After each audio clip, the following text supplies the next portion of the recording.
ایران نے حملہ کرتے ہوئے اس بات کو کیوں نہیں سوچا کہ پاکستان کوئی روایتی فوج رکھنے والا ملک نہیں ہے، یہ ایک نیوکلیئر سٹیٹ ہے؟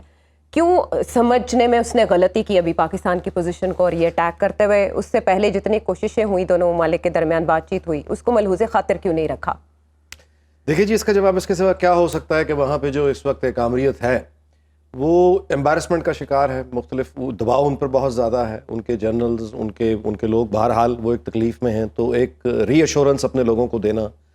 کہ وہ یہ کر سکتے ہیں، امریکہ کو ایک پیغام دینا کیونکہ وہ یہ سمجھتے ہیں کہ ہم امریکی کیمپ میں ہیں، خود وہ بہت اینٹی امریکہ ہیں، اپنے لوگوں کو یہ بتاتے ہیں، تو یہ ساری وجوہ ہو سکتی ہیں، لیکن جیسا کہ گفتگو ہوئی کہ یہ اس کا یہاں رک جانا یہ سب کے بھلے میں ہے، اور پاکستان جو ہے وہ پہلے بھی دہائیوں سے یہ ریزسٹ کرتا چلا آ رہا ہے، کیونکہ آپ نے امریکہ کا ایک تو مسلم دنیا کا رد عمل ہم نے ڈسکس کر لیا، ترکیہ، رشیا، چین کا رد عمل ہم نے ڈسکس کر لیا، لیکن امریکہ کا رد عمل وہ آپ نے دیکھا کہ وہ کیا تھا جی۔ اس کے ساتھ ہی پورا ویسٹرن میڈیا اگر آپ اٹھا کے دیکھیں تو وہاں پاکستان از کوائٹ مطلب سیلیبریٹی، اور وہ بڑا پروموٹ ایک طرح سے جس طرح کیا جاتا ہے، اور بلا وجہ نہیں کر رہے،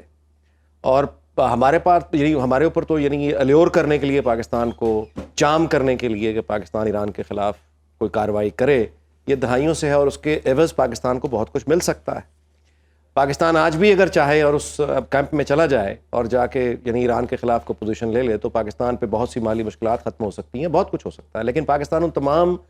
یعنی جو دنیاوی آپ کے یہ فائدے ہیں ان کو ریزسٹ کر کے، ان کو پھینک کے جنگ نہیں چاہتا، برادر ملک سے جنگ نہیں چاہتا، خطے میں عدم استحکام نہیں چاہتا،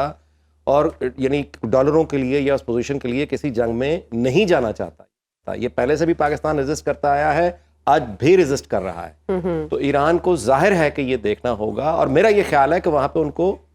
سمجھ آ بھی گئی ہے، جیسا کہ عدنان عادل صاحب نے کہا کہ وہاں کی پریس میں، ایرانین پریس میں اب اس طرح کے نعرے وغیرہ دیکھنے کو نہیں مل رہے پاکستان کے خلاف۔ خود پاکستان میں بھی آپ نے نوٹ کیا ہے، دفتر خارجہ نے جو بیان دیا وہ ہماری آفیشیل سٹیٹمنٹ ہے، لیکن اس کے علاوہ باقی بھی اگر آپ پولیٹیکل پارٹیز کو بھی دیکھیں تو کوئی مثال کے طور پہ آج نواز شریف اور مریم نواز کا جلسہ تھا حافظ آباد میں، آپ نے ان کے منہ سے ایک لفظ بھی نہیں سنا، ذکر ہی نہیں کیا انہوں نے، یعنی 3 دفعہ کا وزیر اعظم رہا ہوا ہے، اس نے ذکر بھی نہیں کیا اس کا، کیونکہ وہ کوئی میجر پولیٹیکل پیپلز پارٹی نے مذمت کی ہے، انہوں نے ذکر بھی نہیں کیا، کیونکہ وہ اس بات کو یعنی جس طرح سے کوئی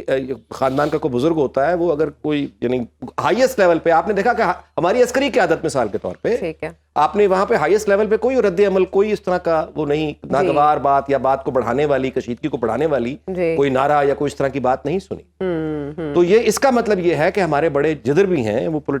سول سائڈ پہ ہیں یا ملٹری سائڈ پہ ہیں، وہ اب بھی اس کو یعنی نہیں چاہتے سلجھاؤ کی طرف لے کے جانا، لیکن ایسا ہی تدبر اب ایران کی طرف سے بھی دیکھنے کو ملے گا، اسکور سیٹلڈ؟ انیق صاحب جی، جیسا کہ میں نے آپ سے گزارش کی کہ امید یہی رکھنی چاہیے کہ وہ اس بات کو سمجھیں اور اس بات کو نہ بڑھائیں، کیونکہ اگر یہ بات بڑھ گئی تو امریکہ کا اور مغرب کا سارا رد عمل آپ دیکھ لیجئے، وہ تو ان کی تو یعنی وہ تو فوراً چاہیں گے، باتیں کے لیے ہوئی ہیں جی، باتیں کے لیے ہمیں للکارنے سے کچھ نہیں ملتا کہ عمران خان نے کیا کیا، یا ہم آ کے یہ معجزہ کر دیں گے یا چھڑی گھمائیں گے، ان کو بتانا چاہیے کہ روڈ میپ کیا ہوگا۔ کیوں نہیں ابھی تک مسلم لیگ نون وہ روڈ میپ دے سکی؟ دیکھیے میں پہلے تو میں بالکل آپ کی یعنی سوال کا جواب دیتا ہوں، لیکن اس سے پہلے میں عدنان عادل صاحب، ان سے میری اکثر چھیڑ چھاڑ رہتی ہے، لیکن میں آج بالکل ان کی بات سے اتفاق کرتا ہوں، کیونکہ یہ ایکسپیرینس جرنلسٹ ہیں، اور انہوں نے ان کی ریڈنگ آج بہت ٹھیک تھی، جو بہت کم لوگوں نے یہ بات نوٹس کی کہ آج حافظ آباد کے جلسے میں نواز شریف نے پہلے خود خطاب کیا، جو بڑی غیر معمولی بات ہے، ان کو سب سے آخر میں کرتے ہیں وہ، اور اس کے بعد انہوں نے مریم نواز کو بلا کے یعنی کھڑا کر دیا، اور کوئی اور تقریر نہیں ہوئی۔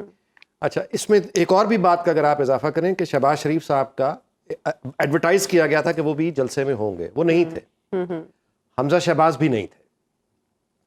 تو اس کا مطلب یہ ہے کہ آج انہوں نے، نواز شریف نے یعنی ایک طرح سے آپ نے مستقبل جو ہے پارٹی، اپنے پارٹی کے ورکرز کو اور اپنے لوگوں کو انہوں نے ایک کلیئر میسج دے دیا ہے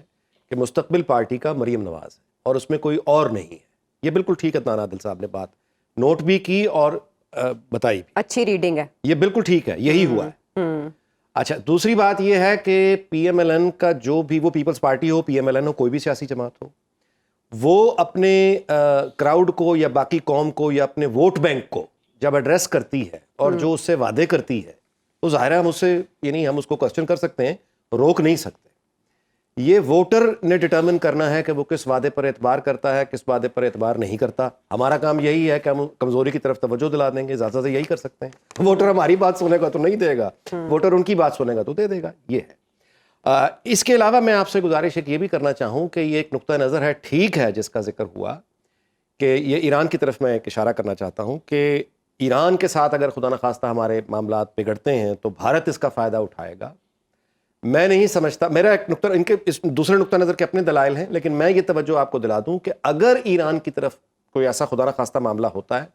تو امریکہ کا اور باقی ویسٹ کا رد عمل آپ دیکھ لیجئے, وہ پاکستان کے پیچھے کھڑے ہو جائیں گے اور پھر وہ گارنٹی لے لیں گے اس بات کی کہ انڈیا کو وہ کوئی ایڈونچر کرنے سے باز رکھیں گے, جیسے پہلے بھی انہوں نے کیا ہے, اور وہ طاقت رکھتے ہیں کہ انڈیا کو روک دیں. سو اگر پاکستان ایران کے ساتھ کنفرنٹریشن نہیں چاہتا تو اس کی وجہ بھارت کا خوف نہیں ہے کہ ہم ادھر, یہ میں کلیئر کرنا چاہتا ہوں. اور وہ تمام لوگ جن کی میں نے کل بھی گزارش کی تھی جو پاکستان پر حملے پر خوشیاں منا رہے تھے, ان کی آج نوٹس لے لیا گیا, اور ان کو اب, اور یہ میں گزارش دوبارہ سے کرتا ہوں بلکہ وارن کرتا ہوں کہ وہ تمام نوجوان جو نئے وہ آئے ہیں سیاست میں انقلابی بنے ہوئے ہیں, ان کو فرق کرنا چاہیے کہ ملک پر جب حملہ ہو جائے تو اس کا مطلب پھر یہ نہیں ہوتا کہ آپ کوئی سیاست کر رہے ہیں, باز رہیں. اور آخری بات میں یہ آپ سے گزارش کرنا چاہوں گا اس میں کہ دیکھیے یہ جو کچھ بھی ہم دیکھ رہے ہیں, یعنی خاص طور پہ وہ لابی جس کی ترجمانی ایک بڑے اینکر صاحب کرتے ہیں اور جو ہر بات پہ الیکشن کا التوا چاہتے ہیں, اس وقت جو بھی ایران سے کنفرنٹیشن چاہتا ہے,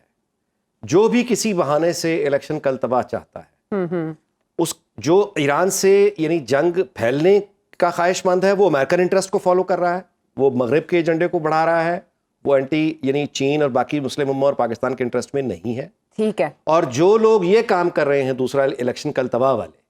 یہ ایک اور بحران کی طرف ہمیں دھکیل رہے ہیں. تو ہمارا کام صرف نشاندہی کرنا ہے کہ ہم ان کو دیکھ لیں.